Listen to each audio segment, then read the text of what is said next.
Assalamualaikum warahmatullahi wabarakatuh. Bagaimana kabar kalian? Baik? Alhamdulillah kalau baik, kalian bisa menemani Bu Rahma dalam pelajaran IPS kelas 7.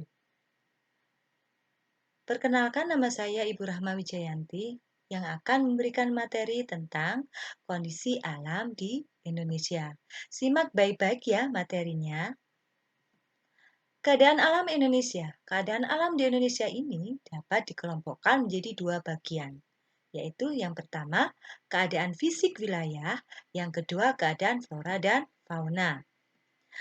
Keadaan fisik dapat dikenali dari keadaan geologi, bentuk muka bumi, dan iklim. Kondisi geologi Indonesia.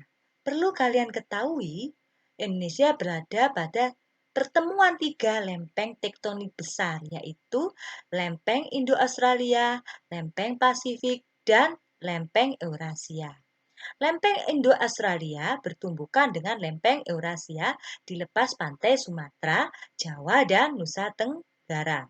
Sedangkan lempeng Pasifik bertumbukan dengan lempeng Eurasia di utara Papua dan Maluku Utara. Nah, tumbukan lempeng tersebut kemudian membentuk rangkaian pegunungan yang sebagian besar menjadi gunung api di Indonesia di sepanjang Sumatera, Jawa, dan Nusa Tenggara. Kita lanjutkan pada bentuk muka bumi. Bentuk muka bumi di Indonesia dapat dibedakan menjadi dataran rendah, dataran tinggi, bukit, gunung, dan pegunungan. Pada peta fisiografi, tampak sebaran bentuk muka bumi Indonesia mulai dataran rendah sampai pegunungan. Nah, anak-anak, kalian bisa amati di sini. Di sini ada dataran rendah, ada dataran tinggi, ada gunung, ada lautan. Coba anak-anak kalian amati. Di sini ada peta fisiografi. Pada peta fisiografi ini ada 4 warna. Jika daerahnya berwarna coklat menunjukkan pegunungan. Jika daerahnya oranye menunjukkan dataran tinggi. Jika daerahnya kuning menunjukkan dataran rendah. Sedangkan kalau warnanya hijau menunjukkan perbukitan. Kalian cermati ya baik-baik. Kita lanjutkan pada materi kondisi iklim Indonesia. Perlu kalian ketahui, Indonesia mempunyai iklim tropis. Secara umum, keadaan iklim di Indonesia dipengaruhi oleh 3 jenis iklim.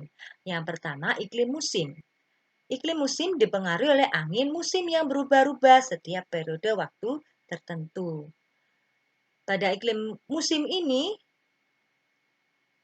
anginnya berganti arah setiap 6 bulan sekali. Sedangkan pada iklim tropis, karena Indonesia berada di daerah tropis. Sedangkan iklim laut, karena wilayah Indonesia memiliki lautan yang luas. Berbagai jenis iklim tersebut berdampak pada tingginya curah hujan di Indonesia. Curah hujan di Indonesia bervariasi antar wilayah, tetapi umumnya 2.500 mm per tahun. Hal yang menarik bagi Indonesia adalah terjadinya angin muson. Ayo anak-anak, apa yang kalian ketahui tentang angin muson? Nah, angin muson adalah angin yang terjadi karena adanya perbedaan tekanan udara antara samudra dan benua. Dan angin muson ini berganti arah setiap 6 bulan sekali. Di Indonesia, angin muson ada 2, yaitu angin muson barat dan angin muson timur. Nah, coba perhatikan di sini ada angin muson barat. Anginnya dari Asia menuju Australia arahnya ya. Kemudian kalau angin muson timur arahnya dari Australia menuju ke Asia. Pada musim hujan di Indonesia terjadi pada bulan Oktober sampai April, angin muson bergerak dari Samudra Pasifik menuju wilayah Indonesia dibelokkan oleh gaya Coriolis. Sehingga berubah arahnya menjadi angin barat atau disebut angin muson barat.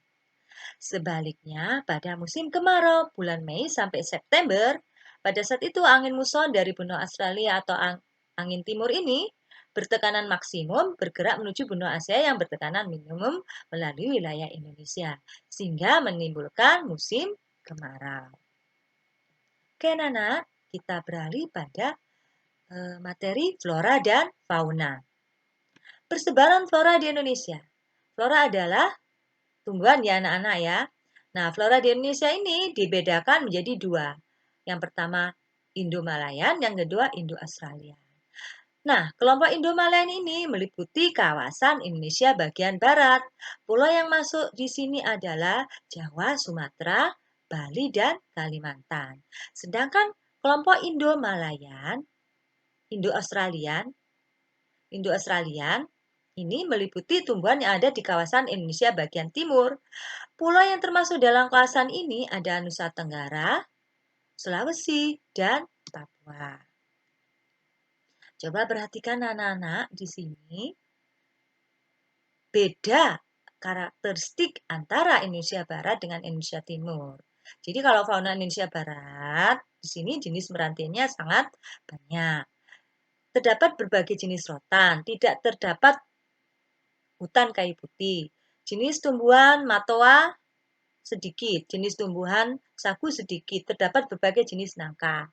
Kalau Indonesia Timur, meranti-merantinya sedikit, tidak terdapat berbagai jenis rotan, terdapat hutan kayu putih, terdapat berbagai jenis tumbuhan matoa, banyak terdapat tumbuhan sagu, dan tidak terdapat jenis nangka. Nah, itu anak-anak tadi tentang flora yang ada di Indonesia. Kita lanjutkan sekarang persebaran fauna atau dunia hewan di Indonesia.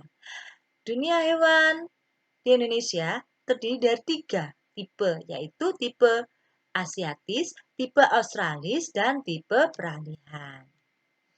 Pada kelompok fauna asiatis atau kelompok barat ini, hewan yang berada di wilayah Sumatera, Kalimantan, Jawa, dan Bali.